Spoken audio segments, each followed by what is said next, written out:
Sa buong kasaysayan ng Korea, ang kanilang kapalaran ay palaging nauugnay sa mga kaganapan sa China. Isa na nga rito ang mga pananakop ng mga Mongol. Ang unang ugnayang militar sa pagitan ng mga Mongol at Koreans ay nag-ugat sa pagtalo ng mga Mongol sa mga Khitans, isang pangkat na may parehong lahi gaya ng Karakitay na ang dinastiyang Liao sa China ay dating nasakop ng Jin.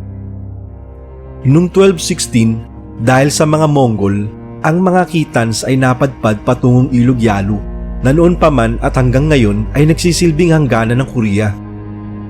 Nang tumanggi ang mga Koreano na bigyan sila ng supply, tumawid ang mga Khitans sa hangganan upang manira at sakupin ng mga bayan, kaya napilitan ng mga Koreano na makipaglaban sa kanila.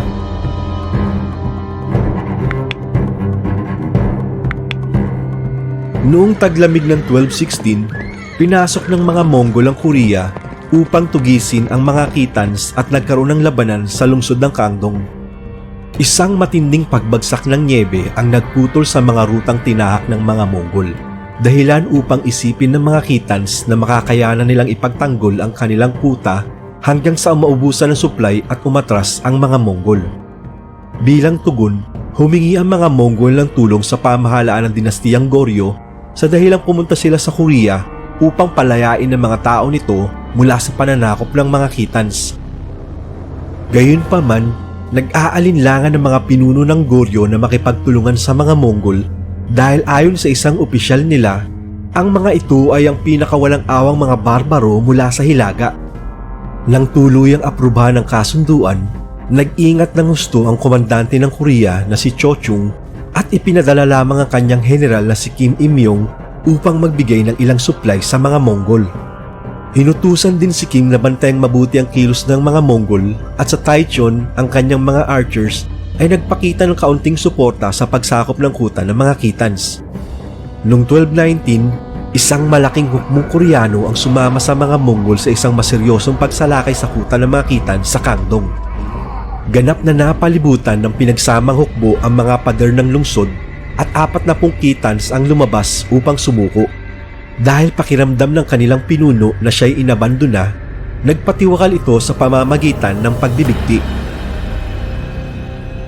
Matapos makamit ang kanilang agarang layunin, nilisan ng mga Mongol ang Korea ngunit humingi muna ng napakalaking tributo mula sa mga pinuno ng Goryeo dahil sila raw ang nagligtas sa kanila.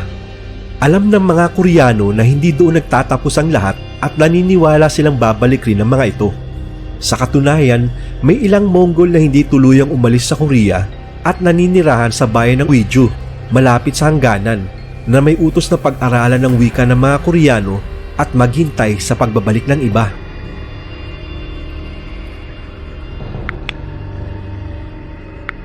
Nagtagal ang hindi panatag na kapayapaan hanggang 1225 at napupuno ng tensyon tuwing may mga sugo na dumarating upang mangolekta ng tributo.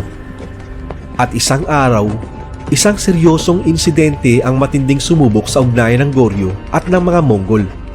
Ayon sa isang tala ng mga Koreano, ang mga sugo ng Mongol ay umalis sa kanlurang kabisera at tumawid sa Yalu. Sa mga pambansang handog na ibinigay sa kanila, tanging ang mga balahibo ng otter lamang ang kanilang kinuha. Ang mga sutla at iba pa ay kanilang itinapon. Sa kanilang pag-uwi, sila ay pinaslang ng mga tulisan. Pinaghinalaan ng mga Mongol ang Goryeo kaya't naputol ang kanilang kapayapaan. Ang tanging nakapigil sa agarang pagresbak ng mga Mongol ay ang pagkaubos ng kanilang puwersang militar dahil sa mga kampanya sa ibang lugar. Ngunit noong 1231, muling tumawid ang mga Mongol sa Ilog Yalu. Sa pagkakataong ito, lalo pang ginalit ng Korea ang mga Mongol nang tumanggi silang tumulong sa kanilang kampanya laban sa Jin. Kaya noong Agosto ng taong iyon, isang malaking hukbo ng Mongol sa ilalim ni General Sartak ang lumusob sa Uiju. Agad sumuko ang garrison at nagpatuloy ang mga Mongol patimog upang kubkubin ang Kuju, isang lungsod na magiging bantog sa kasaysayan ng mga pagkubkob dahil sa pinakamahaba at pinakamagandang rekord ng pagkubkob sa buong pananakop ng mga Mongol. Pinamunuan ni General Kim Chung-on ang depensa ng silangan at kanlurang pader habang si Kim Kyong-son ang namahala sa timog na bahagi. Sila ay parehong nasa ilalim ng pamumuno ng bayaning si Pakso. Nang dumating ang malaking hukbo ng Monggol sa timog na tarangkahan ng lungsod, pinangunahan ni Kyongson ang 12 niyang mga sundalo at mga nagpapatrol at sinabing, Huwag ninyong isiping iligtas ang inyong sariling buhay. Kung itatakda ng kapalaran, mamatay tayo, ngunit huwag tayong umatras. siya mismong tumira ng isang palaso na tumama sa isang sundalong Monggol na may dalang itim na bandera sa unahan ng hukbo. Dahil dito, lalong lumakas ang loob ng kanyang mga tauhan at sila ay lumaban ng buong tapang. Tinamaan ng palaso si Kyongson sa braso dahilan upang tumagas ang kanyang dugo. Ngunit hindi siya tumigil at patuloy na pinangunahan ang kanyang mga tauhan. Nagpatuloy ang pagkubkob na may matitinding pagsalakay ng mga Monggol laban sa pader ng Kujyu. Gumamit sila ng mga karitong may kargang damo at kahoy upang sunugin ang mga tarangkahan. Nagtayo sila ng mga tore na pangkubkob at naghukay ng tunnel sa ilalim ng pader. Hindi naman nagpabaya ang mga Koreano sa kanilang depensa. Pinaputukan nila ng mga nagbabagang bakal ng mga sumasalakay gamit ang trebuchet. Sinilaban nila ang mga tore ng Monggol gamit ang nagliliyab na dayami at naghukay din upang salubungin ang mga naguhukay sa ilalim ng pader. Nagpadala si Sartak ng isang sugo na marunong sa salitang Koreano upang hikayatin silang sumuko. Ngunit matibay ang paninindigan ni Pakso at hindi siya sumuko. Gumawa sila ng mga hagdan upang akyatin ang mga bakod. Ngunit sinalubong sila ni Pakso gamit ang malalaking sandatang panghiwa. Wala ni isa mang sundalong Monggol ang hindi nasaktan at hindi rin nagtagumpay ang kanilang mga hagdang umabot sa pader ng lungsod. Habang nagaganap ang pagkubkob, isang matandang general na Monggol na nasa 70 taong gulang ang naglibot sa ilalim ng mga pader ng lungsod upang suriin ang mga kuta at kagamitang pandigma. Napabuntong hininga siya at sinabing, Mula nang ako'y magtirintas ng buhok noong kabataan ko, sinundan ko na ang hukbo at nasanay na akong makakita ng mga lungsod na sinasalakay. Ngunit hindi ko pa kailanman nakita ang isang lungsod na dumanas ng ganitong katinding pag-atake at hindi sumuko. Habang patuloy na lumalaban ng Kujyu, 3 hukbong Koreano ang umalis mula sa Kaesong upang tumulong sa kanila. Ngunit habang nagpapahinga si Yi Chasong, ang pinuno ng kanilang pangunang hukbo, bigla silang sinalakay ng 8,000 mga Monggol. Tinamaan si Yi ng isang palaso at isang sibat ang tumapos sa kanyang kasamahan. Dahil hindi nakarating ang mga hukbong tutulong sana, lalo pang pinaigting ng mga Monggol ang kanilang pagsalakay sa Kujyu. Gayunpaman, dahil hindi pa rin ito sumusuko, nagpadala ang mga Monggol ng isang hukbo upang magasik ng lagim sa timog. Sinakop ang Pyeongju at nagpatuloy pa hanggang sa Chungju at Cheongju. Dahil dito, lumapit ng husto ang mga hukbo ng Monggol sa Kaesong, kaya't sa matinding takot, napilitan ng pamahalaang Goryeo na makipagnegosasyon sa mga mananakop. Sa kasamaang palad para sa matatapang na tagapagtanggol ng Kojyu, ang gobyerno ng Goryeo na nasa Kaesong ay matagumpay na nakipagkasundo sa pagsuko ng lungsod nang hindi man lang ipinaalam kay Pakso at sa kanyang mga sundalo. Ikinagulat ng husto ni Pakso ang utos at hindi niya ito matanggap kaya tumanggi siyang sundin ito. Bilang parusa, siya ay hinatulan ng kamatayan. Ngunit dahil sa paghanga ng kanyang mga kalaban mula sa Monggol, siya ay nailigtas mula sa pagkabitay. Napakalaki ng bagong tributo na hiningi ng mga Monggol mula sa Korea. Kasama rito ang ginto, pilak, perlas, 10,000 mga balahibo ng otter, 20,000 kabayo, 10,000 rolyo ng seda at kasuotan para sa 1 milyong sundalo. Bukod dito, libo-libong bihag ang kailangang ipasa sa Monggol at ang kanilang mga opisyal ay dapat manirahan sa pangunahing mga lungsod ng Korea. Mistulang nakatakda na ang kapahamakan ng Korea, ngunit isang hindi inaasahang pangyayari ang magaganap. Ang matibay na depensa ng Kujyu ay muling ipinakita ang kahinaan ng mga Monggol pagdating sa mga lungsod na may mga bakod. Bagaman patuloy nilang napagtatagumpayan ng mga hamong ito, isang bagong kahinaan ng kanilang hukbo ang ibubunyag ng kampanyang ito. Noong 1232, palihim na lumikas ang korte ng Goryeo mula sa Kaesong at lumipat sa isla ng Kangwa. Sa unang pagkakataon sa kanilang mga pananakop, hinarap ng mga Monggol ang dagat bilang isang hadlang. Sa kabila ng lahat ng kanilang pagsisikap, hindi nila nagawang sakupin ang isla. Kahit na ang pagitan nito at ng kalupaan ay wala pang 1 kilometro ang layo. Sa pagkayamot dahil sa insultong dulot ng Kangwa, bumalik ang mga Monggol sa kanilang paboritong paraan ng digmaan, pagnanakaw at panununog. upang pilitin ng hari ng Korea na sumuko. Noong Agosto 1232, bumaba si Sartak patungong timog sa lambak ng Ilog Han, malapit sa kasalukuyang Seoul, at kinubkob ang isang maliit na kutang pangkabundukan na tinatawag na Choin. Ipinagtanggol ito ng matapang sa ilalim ng pamumuno ng isang mongheng mandirigma na si Kim Yun-ho. Isang Koreano na marahil ay si Kim mismo ang nakapana kay Sartak at tinamaan ito sa mata. Sa pagkamatay ng kanilang pinuno, umurong ang mga Mongol at tuluyang iniwan ang Korea. Sa ganitong paraan, biglang natapos ang ikalawang pananakop.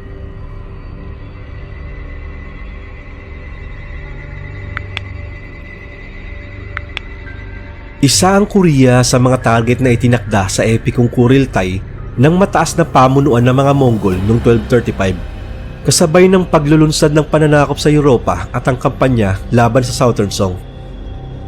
Dahil sa matinding paglaban na ipinakita ng Korea sa nakaraang pagsalakay, inilaan ng mga Mongol ang kanilang pinakamahusay na mga sundalo para sa digmaan sa Korea. Ang tanging iba pang lugar na pinaglaanan ng ilit na puwersa ng Mongol ay ang makapangyarihang Russia. Ang ikatlong pagsalakay ng Mongol sa Korean Peninsula ay naging mas madali dahil sa pagtataksil ng isang opisyal ng Goryeo na lumipat sa panig ng Mongol at ipinagkalulo ang Pyongyang sa mga mananakop. Dahil ligtas na ang kanilang likuran, nagpatuloy ang hukbong Mongol patimog. Umabot sila hanggang Gyeongju at sa kanilang paglalakbay, naganap ang isa na namang maalamat na pagkubkob sa Chukju. Hindi tulad ng may pader na lungsod ng Kuju, ang Chukju ay isang sansong na may mabababang pader na gawa sa bato at lupa. Sa pagtanggi na sumuko sa mga Mongol, lumaban si Komandante Song Munju gamit ang mga catapult upang itaboy ang mga mananakop mula sa pader. Muli, gumamit ang mga Mongol ng mga pampasabog na gawa sa dayaming binabad sa taba ng tao. Ngunit matagumpay na nilabanan ni General Song ang lahat ng pag-atake na nagbigay sa kanya ng katanyagan na maihahalin tulad kay Pak So ng Kuju. Isa pang matinding labanan ang naganap sa Cheongju noong 1253 kung saan ang commander ng mga Koreano ay si Kim Yun-ho, isang mongheng mandirigma na naging tanyag sa depensa ng Choin. Para matiyak ang suporta ng buong populasyon, sinunog niya ang lahat ng talaan ng mga alipin sa harap ng publiko. Uso kasi ng mga panahong ito ang pagkakaroon ng mga alipin sa Korea. Nang bumagsak ang Cheongju, walang sino man sa loob nito ang pinaligtas. Lahat ay pinaslang. Sa panahong ito, nagsimula ang isang inisyatibo na may layuning itaboy ang mga Mongol sa pamamagitan ng espiritual na pananalig. Noong 1011 sa panahon ng isang pagsalakay ng mga Khitans, isang hanay ng mga kahoy na bloke para sa paglilimbag ng Budistang kasulatan ang nililok bilang isang panata upang itaboy ang mga mananakop. Pinaniniwala ang naging epektibo ito. Ngunit nasunog ang mga bloke noong unang pananakop ng mga Mongol noong 1231. Dahil dito, sinimulan muli ang gawain ng pag-ukit noong 1237 sa templo ng Cheongdongsa sa isla ng Gangwa at natapos ito noong 1251. Sa kabila ng mga digmaan na nagdaan sa Korean Peninsula, kamangamangang nananatili pa rin hanggang ngayon ang mga bloke na kilala bilang Tripitaka Koreana. Binubuo ito ng 81,340,000 kahoy na bloke para sa paglilimbag at makikita pa rin sa templo ng Hayensa. Mayroong likas ngunit epektibong sistema ng bentilasyon ang silid kung saan ito iniingatan, dahilan upang manatiling perpektong kondisyon ng mga bloke sa loob ng 7 siglo. Para sa mga Koreano, ang matyaga at banal na gawain ito ay napatunayang sulit noong 1254 nang umatras sa mga Mongol mula sa Korea. Hindi nila kailanman napasuko ang Cheongju at nabiguri ng kanilang pagsalakay sa isla ng Gangwa. Ang panata ng mga Koreano ay nagtagumpay. Ngunit babalik pa kaya ang mga Mongol?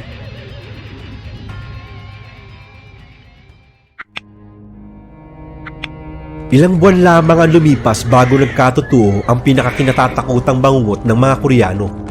Muling sinalakay ng hukbong Mongol ang Korea noong 1254 sa kanilang huling pagtatangkang sakupin ito. Mabilis at matindi ang naging pagtugon ng mga Koreano tulad ng dati.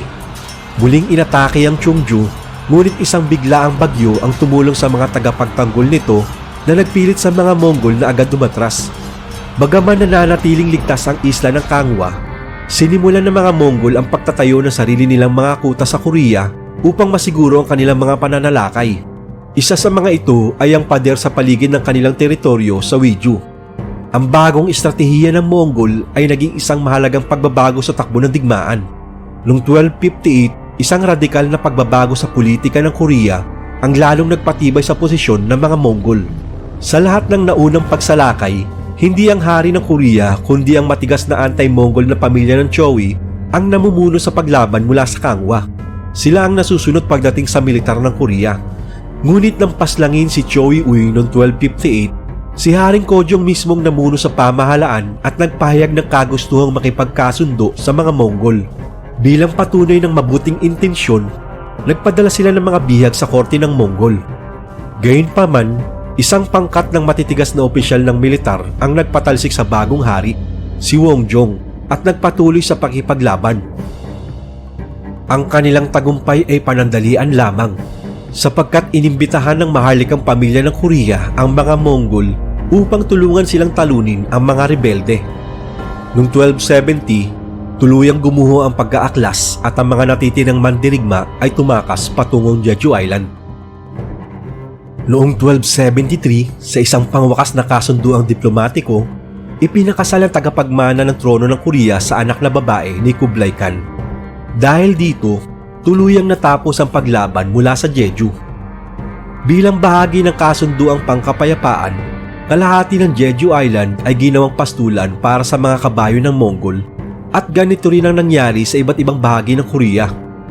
Sa unang tingin, tila naging mahinahong mga pinuno ang mga Mongol at nagmistulang dumating na ang kapayapaan. Ngunit hindi pa pala doon nagtatapos ang paghihirap ng Korea.